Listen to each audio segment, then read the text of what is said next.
estét kívánok! Szép Orgovány híres faluderék népek lakják, köszöntöm most tisztelettel apraját és nagyját. Én lennék itt a kisbíró, kinek sok a dolga, lóg rajtam a bőng, mint a tehénen a tóga.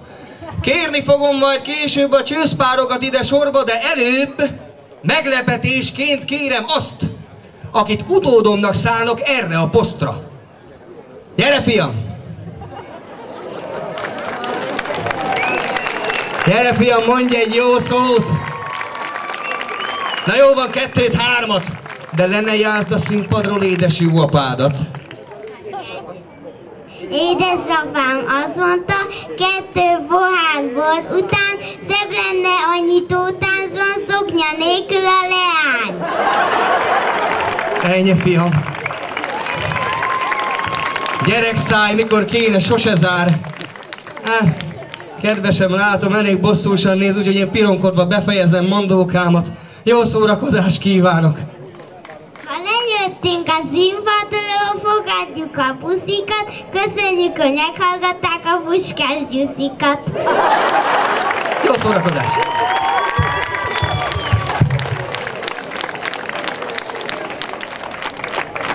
Most múlik pontosan, engedem, hadd menjen. Szaladjon kifelé, belőlem gondoltam egyetlen.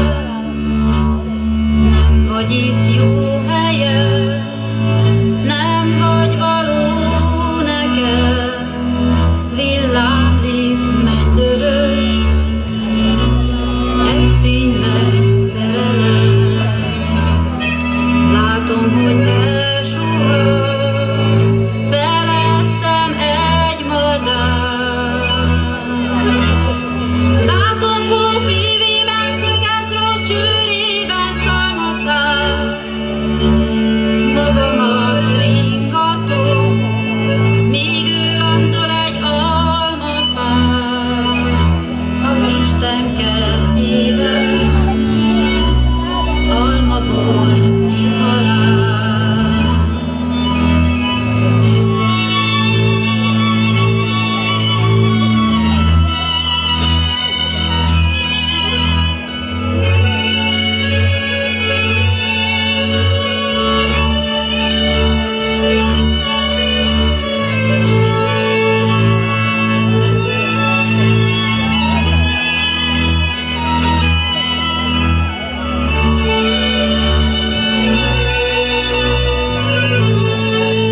itt jó helyen.